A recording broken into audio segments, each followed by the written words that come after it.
All right, welcome to Kingston, Jamaica. I'm Chris Chavez, joined by Anderson Emerald, Aisha Pratt-Lear, and Eric Jenkins. And day one of Grand Slam Track Kingston is in the books. This place was a lot of fun tonight. Yeah. Lots of great races.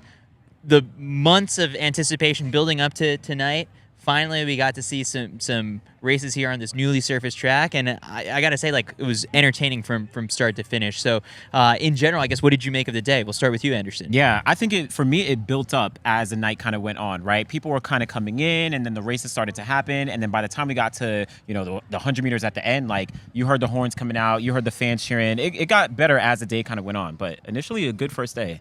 Aisha, I guess, like, if you go on Twitter, right, like, people are asking about the fans and the seats, and so, like, give us kind of a little lowdown on just sort of, like, Jamaican fans and just sort of how sometimes, like, not every single thing looks like Champs. Not everything looks like Champs. Champs is the blockbuster, and it was just a week ago. So my guess is people are recovering from a week of partying, having fun. This started Friday right after work.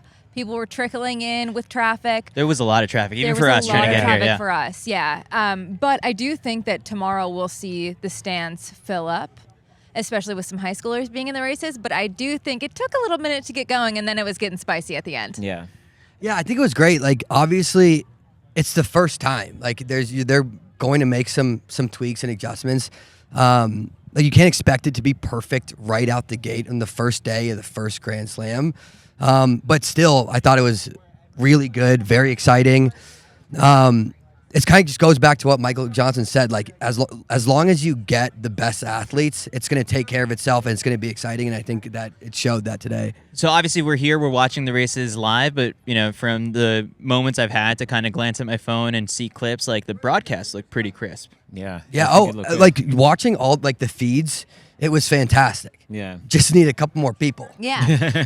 but for the people watching at home, there are so many more video boards than we're used to having at this track. There's 1, 2, 3, 4 video boards with crystal clear in stadium, slow-mo videos. Like, they've really elevated the viewing in stadium experience here. And I'm guessing that's translating to the broadcast. Yeah. I mean, when we took a walk out to the warm-up track, like, we saw cameras on, like, these robots, a couple drones, and I was like, I don't think we've ever had, like, this level of, like, access to those spaces, at least like, from the broadcast perspective, for the fans at home. Yeah, and even I was here last week for Champs, and, like, we didn't see the moving cameras on the side, right? That added to the entire broadcast experience. And us being in the stadium, we're getting the energy. So I'd be curious, like, how people felt watching it at home, but I thought it was pretty good. And thankfully, one of these cameras that's like not that far from us right now, like a couple feet away, like, survived. There's actually like a tornado, like, that just briefly hit this stadium yesterday, and so, like, these tents that, like, the media was set up in, like, had to be totally, like, re-put in today. So it was a little bit of a scramble coming into the day, but overall, I mean, like, first one is in the books. Everyone's gonna learn and grow from this, and but. Let's start, I guess, kind of discussing the athletes themselves. Like, the athletes took care of the job right from the get-go. So if we want to start unpacking some of these races, the night started off with the women's 200 meters, where, as we talked about on our preview show, like, this was going to be a race where Gabby Thomas had the target on her back as the Olympic champion and was going to face a challenge from the likes of Marlady Paulino and Salwa Eid Nasser, who have already opened up quick, but Gabby took care of business off of the curve. Like, it was a little bit windy down the home stretch, but comes away with the victory, scores the 12 points. Time was 22:62, but overall a commanding victory because Paulino finishes second in 22:93, scores 8 points. The interesting thing to note there, Anderson, is that makes the 400 tomorrow very, very enticing. Yeah, and I was in the mix zone speaking to Gabby, and I asked her, like, did you know Paulino finished second? She was like, oh, I didn't even know. Because going into the 400, Paulino is probably the favorite with, like, Nasser, right? And Gabby needs to really step things up. So Gabby getting 12 points here was really, really big. But then Paulino, let's say she gets, 12 points, that's going to tie them. Gabby probably needs Paulino to finish, like, third or worse to make sure that she can secure the win. So there's a little bit of like, game plan going on. But Gabby felt very confident about, all right, I got the win in the 200. That's going to bring me to the 400 to really kind of put myself in a good position. I think we should review for the listeners Yes. what happens if they come away with the same points at the end of the meet. Yeah, so I believe the tiebreaker, and you guys can correct me if I'm wrong, and all of this is available on the actual Grand Slam website and like on previews that we've written. But if two athletes tie with the same points total, then it goes to total time of the two races combined. So you add up what they both ran for both events, and so it might be let's do some quick math here. Yikes. This is where I know this is where I struggle. Well, I mean, let's say Gabby, let's say she ran 22 seconds. Let's say tomorrow she runs 50 seconds. If Paulino, who ran 22.9 here, if she runs 49 seconds, then she's probably going to get a little bit of the edge because she'll have a little bit of a faster 400. So there's some gamesmanship that has to go in, a little bit of math calculation. I think we need like a Kornacki-Kaki breakdown. Yeah, we got to get like a whole calculator. I've We already need something to exhausted my really- calculators Yeah. with the 10K world rankings, but maybe it's a job for Eric to take on. No. How were your math No. scores in school? No, Jesus Christ. Yeah. Look, I got a calculator in my pocket. I'll use that. Push on me, shove. What's your SAT score, man? Yeah. Really What's your put you score on up the SATs for everyone to see? Yeah, they were good. They were really good, actually, Chris. Oh. All right, so here, if you're watching on YouTube, this is the correct points totals that we have. So Gabby Thomas at the top with 12 points, Paulino 8, Dina Asher-Smith 6 points. Now, that was... Dina got out like a bat out of hell, like in this one. And, Gabby even took notice. Like I think she picked something up during warm-ups. Was like, okay, if I'm watching anyone in this race, it's going to be the 2019 world champion in it. Yep. And Dina finishing third, I think that's a win for her. That is a win, yeah. And she said that she wanted to do well in this 200 and then follow up in the 400 where, she has lane one. She's not going to do well in the... She's not like the best, 400-meter runner in this field. But, she just wanted to execute in the 2 and then go into the 4. And like you said, Gabby actually said she just wanted to take note of where Dina was at because she knows Dina gets out fast. So Gabby wanted to be aggressive. So that was a good one. And for the people kind of wondering, it's like, so what is Dina Asher-Smith's experience when it comes to the 400? And like, it's not all that much, but when this league pops up, like you did start to see all throughout the indoor season, some athletes go, trying to run.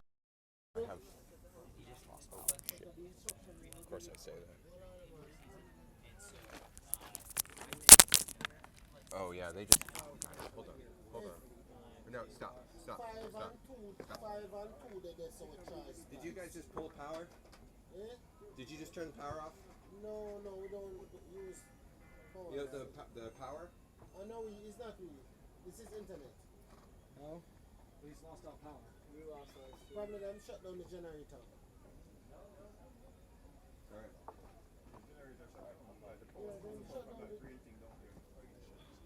This generator probably shut down. Right when I was talking about it. Alright, hold on. Give me a sec. The switch on online. Give me a sec. I'm going to. All right, so if you are listening to this or watching and there's like a little abrupt cut, that was because our tent lost power really quickly, but Mac was able to miraculously rework our battery and get some power to, you should see how many cords You he's guys got should have back seen there. it. It was pretty Yeah. wild. But We're recording hey. on an iPhone. yeah. Yeah. But the quality's great. Yeah. Shout out Steve Jobs. This is it. all right. Shout out to Steve Jobs. But we got to keep the podcast tight because we were running on battery power. We are running on battery Very power. true. But we Okay, should be okay. good. We All right. just finished off. Well, we were finishing off with the 200, right? Gabby Thomas got the win. Paulino is looking very good.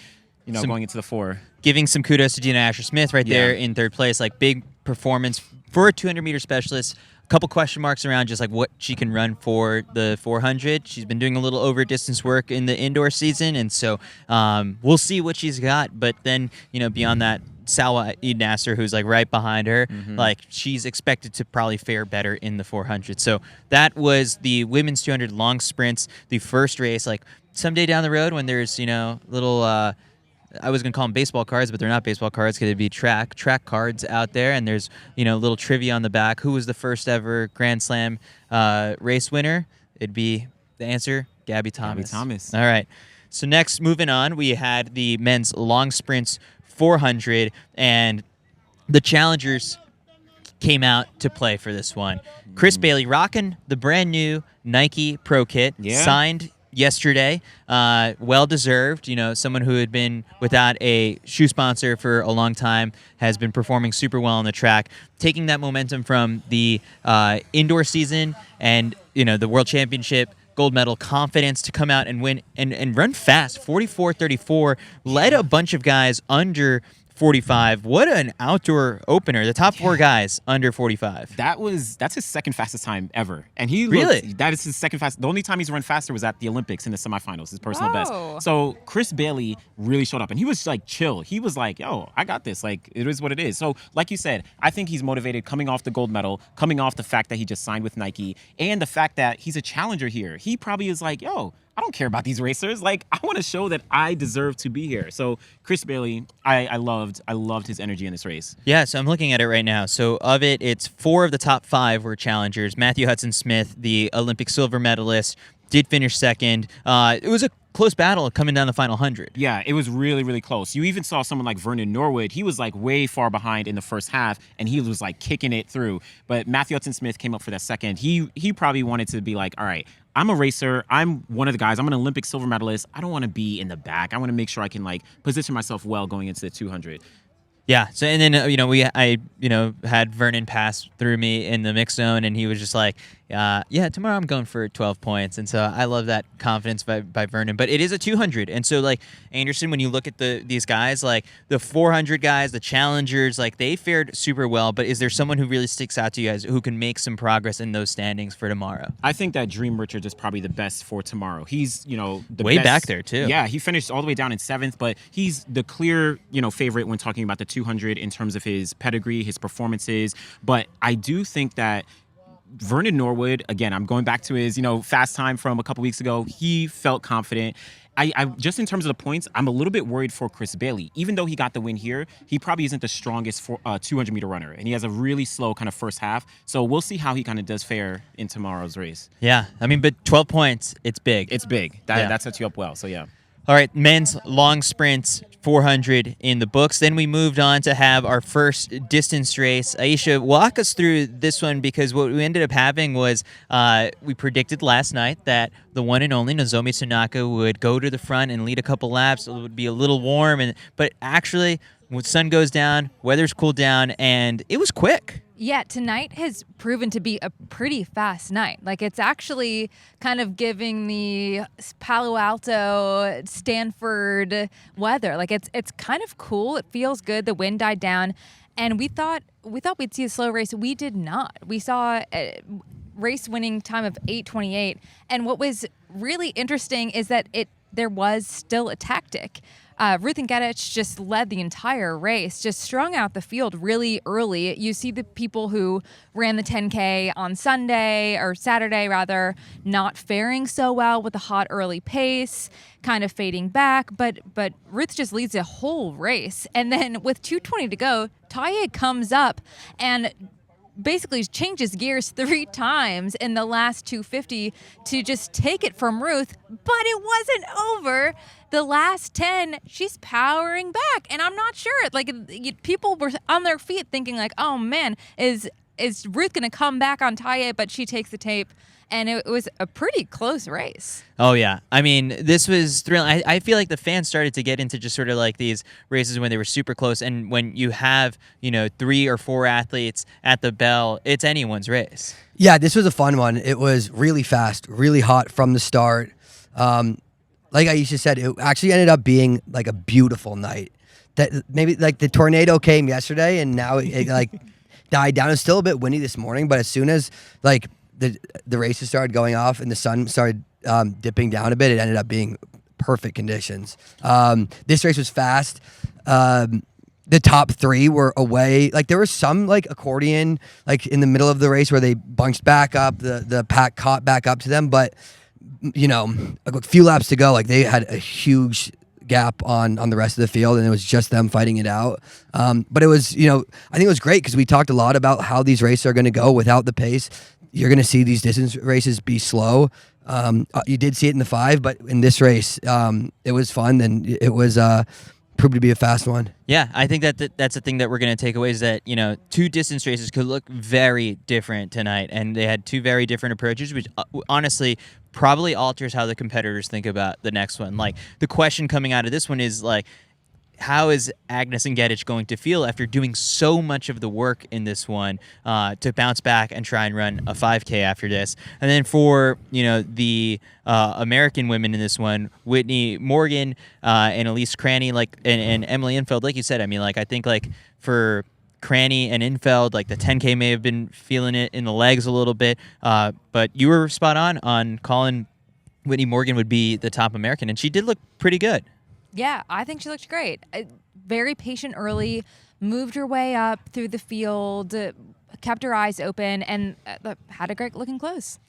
Cranny, I guess, to try and wrap our minds around why maybe she was a little bit off. She did have travel issues getting here. Yes. She was on your flight, Yes. Getting in pretty late last night, Yes. and had to do her shakeout in Atlanta. So I'm not looking for excuses for her, but not the perfect 24 hours before a first big race. But It's also tough because it's once the top 3 get that far away, it's really just, okay, now we're not catching them. We'd love to close the gap a little bit, but it's hard when they're not coming back at all. You need to start doing a lot of the work.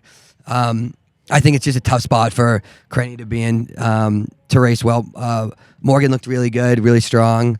But yeah, it's a hard race, and there's not a lot of these small fields, not a lot of people to play off of once the leaders get away. So it's a hard race, but it was a really good one. And you're running an all-out 10K less than a week ago and traveling from the West Coast here. That's going to take a toll on the legs. And I think she fought hard and looked good considering.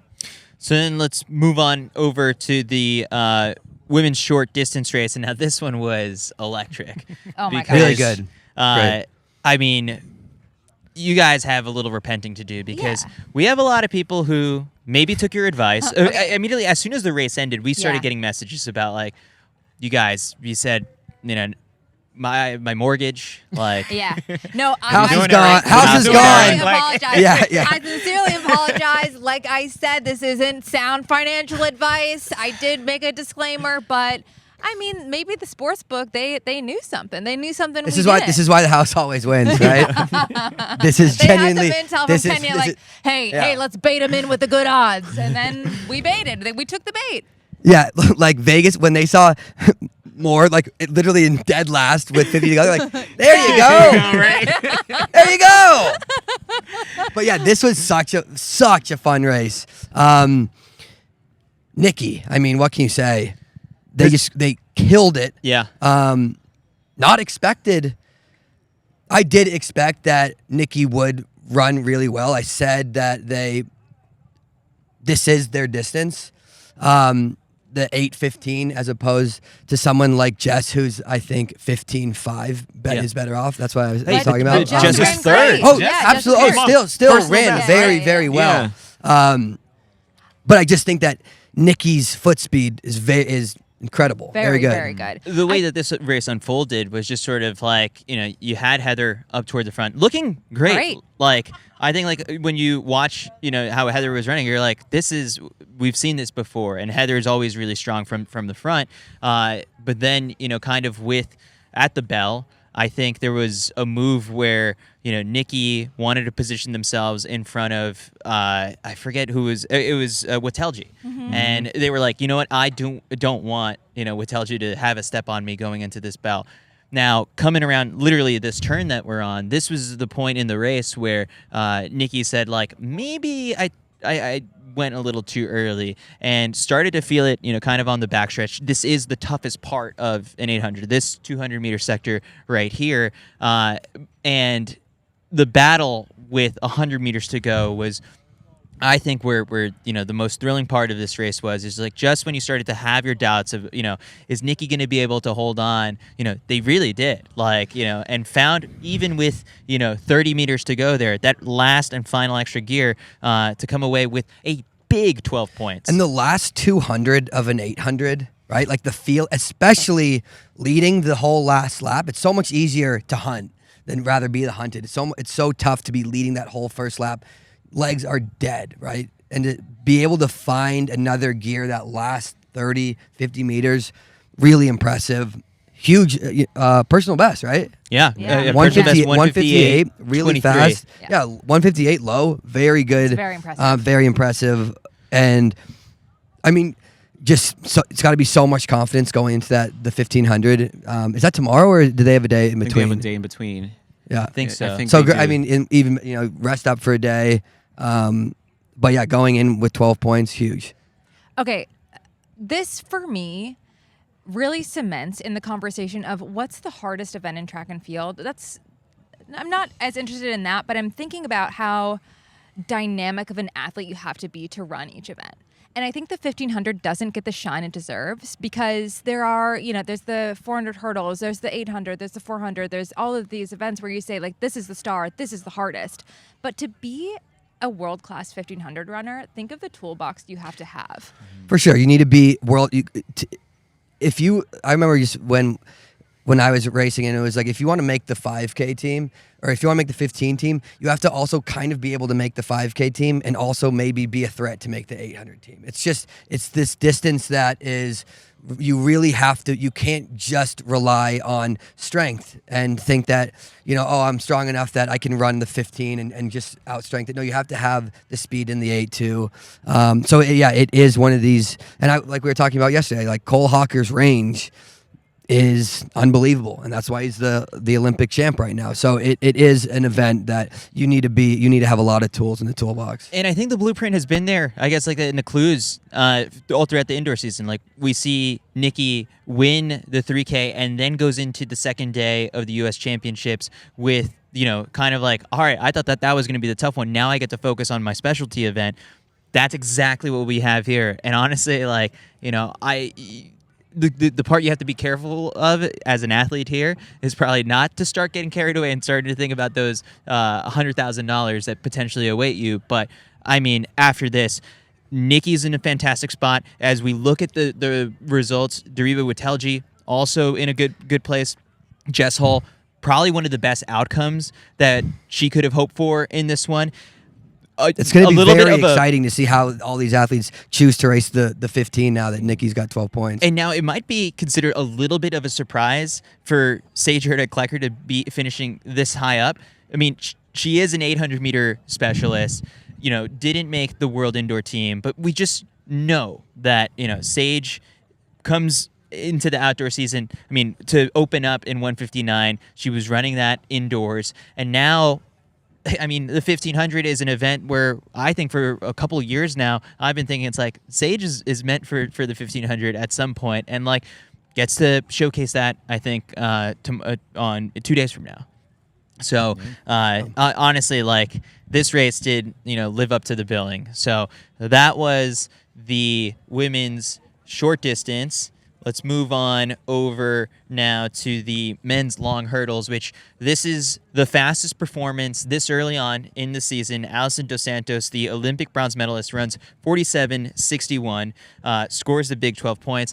My favorite part about this whole entire thing was as soon as he crossed the finish line, I think like he did something not exactly like the Johnny Manziel, but it was like it was signaling. It was about money the related. payday. Yeah. Like he's making money. He's about to be on the road, or he feels like he's about to be on the road to get this 100K. But this was actually a very, very good race because Dos Santos wasn't leading for most of the race. Caleb Dean, he was on the outside and he was out like a shot. And he like really, really kind of controlled the race. Dos Santos in that last 100 meters, he kind of like really went consistent and was able to, get the win. Shout out to Roshawn Clarke. Hometown, favorite here, coming in for second place. This is a very, very competitive race. I will say, spoke to all of them afterwards. Caleb Dean feels like he's the fastest sprinter going into the 400. I asked Alison dos Santos after, he was like, nah, I'm the fastest. So there's some like gamesmanship going on, but it's gonna be good when they go over to the flat 400. I mean, this 400 hurdles race was electric, and honestly, like Caleb Dean saying that, it's funny because he doesn't even have a 400 meter PR on paper. I don't know what he's talking about. Yeah. Let's shift gears over to the women's 400-meter long hurdles. Sydney Mclaughlin-Levrone stole the show in this one, 52.76. It's funny when you watch this race because you're just kind of like, oh, when is she going to go? When is she going to go? And it's like, hurdle 8, she turns it on, dominates. Now, the cool part was that Dalilah Muhammad ends up finishing second as a challenger. It's sort of like all of this, probably the love that she felt online, because it was a lot, I think, after announcing that this would be her final season, propels her to, a huge 8 points. Yeah, and she was running out of lane 2, which was huge. I will say, you said Sydney Mclaughlin-Levrone stole a show. She didn't steal a show. This was her show. She already had it. She already owned it.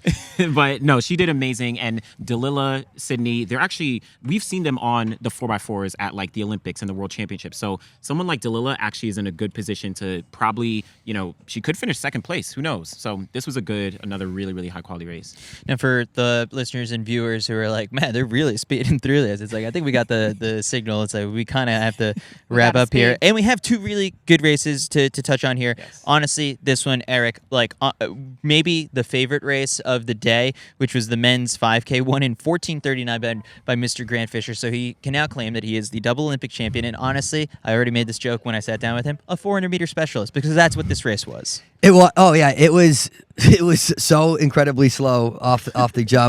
We talked a lot about, like, I think, what did we say yesterday? Like, is someone gonna run a set? Did you say 70? Was it 70? Yeah, like we thought. I think I said way. no. Yeah. And they didn't run faster than 70. 77. Yeah. I think was Grant the slowest. said that he thought that the winning time would be 13:30. Yeah, that's what, Yeah. so we were like before the race went off in the stands. Like, we were actually sitting with Kyle, and he was like, he's like 13:30 would be great, right? Yeah. Like it was over a minute slower, and honestly, we were so fired up. It was so fun. Like, I think, like, I know a lot of people want these fast races. They want the times. They want these sub 13 things. But it's like, yes, they can run that, and they've done it time and time again. All the races now are fast. But, like, that race, you don't see it much. There's a reason why the NCAA guys shined. Oh, right? my gosh. Like, Yeah. like, it's a test. Like, these guys just have been in that situation before time and time again, and it's... they're used to that. They're all closing incredibly hard. I actually thought Grant left himself a lot of work at the bell, like 400 to go, 300 to go. He had a gap on it. Like, they had gap. Like, Dylan Jacobs had gapped everybody. Oh my gosh, yeah. He like, looked great. He looked fantastic. Like, Gebrouet, like, he makes a very hard move, like he always does, and then he just can't quite maintain it. Dylan Jacobs passed him with like 300 to go and looked full head of steam, looked very hard to beat. And then Cooper. And here comes Cooper Teare. Yeah. And then here comes Grant Fisher. And we were going nuts. And they're like, this is perfect, right? Like, this is really exciting. And like, as soon as Grant starts making up that gap, like 200 to go, you're like, okay, I think Grant is going to be very tough to beat. You saw it when he did that same type of move in Paris against arguably a stronger field. But yes, such a good race. Very, very. It was so much fun. Aisha, really quick question, I guess, like before we move on to the final event, is like now the East Africans going into day 2, the 3K. I don't think they let it go slow. Absolutely not. No. They learned their lesson. They're smart. They're gonna make them pay to the best of their ability and make it fast. I'll just say, I spoke to Grant. He said that exact thing where it's like he knows that the 3K is not going to be like this, but he's prepared to be ready for a fast race. So yeah. Final one, the men's 100 meters for the short sprints, and Kenny Bednarek, as we kind of telegraphed yesterday, is very well suited for this thing. 0.01 victory over Oblique Seville in front of a home crowd. Oblique Seville with the loudest reception of anyone, any competitor here today, and so Kenny just barely kind of edges him out to take the win. Yeah, Kenny didn't get a good start, and he said that he actually kind of tripped at the start a little bit, but he was able to kind of like bounce things back, get the actual win, like you said, a 100th of a second or whatever it was. And he said that he wanted to show that, like, people forget that I'm a 100-meter sprinter. He made the Olympic final in the 100, one of the fastest Olympic finals in history. He wanted to prove, doesn't matter if I'm competing against, Fred Curley, double Olympic medalist, or, Oblique Seville, multiple-time finalist. Like, he is a 100-meter sprinter. And it sets him up very well going into the 200 because, like, looking at the field, Kenny B is the best 200-meter runner in this field. Yeah. Like, the best 200-meter runner. But going back to like what I was talking about, at least with like some of the long hurdlers, spoke to both of them as well. Seville was like, yo, I can run sub 20. Now, not saying he could run it tomorrow. But he wants to show that he is a good 200-meter runner. So this was a really, really high-quality race, good race. Even Fred Curley down in 7th. I mean, he is not happy with that. He wants like You're gonna get a pissed off Fred Curley in the second day. Yeah, which is dangerous. It's very dangerous. So I think the 200 is going to be good for this. And also, we just got to give Kenny props. If you're coming out with the box with a guy in a gas mask, you better bring it. He delivered. And you better He win. did it. Yeah, man. And he did. All right, so tomorrow, going into day 2, there's a couple events that will be added to the schedule. You got the women's short sprints, the men's short hurdles, the women's short hurdles. You got the men's short distance group. So all of the people that we were hyping up, in our preview episode, like that will all be in action. Once again, a reminder to the people: if you want to tune in and watch it live, tomorrow will be televised for the first time ever on the CW. So Saturday and Sunday on the CW, streaming all weekend long on Peacock. Now, here's a little good news for our Australian listeners, because Mitch has brought us so many over the past year. If you are watching in Australia, he's got the creator stream that will be going on the Straight At It network YouTube channel, and so good on Mitch. Mitch was doing commentary today for the fans in Australia. So I'm excited to watch it. Yeah, Hear what my boy's saying. Yeah. All right, so that does it from day 1 at Grand Slam Track in Kingston. Thanks for watching. We'll catch you guys again tomorrow. I love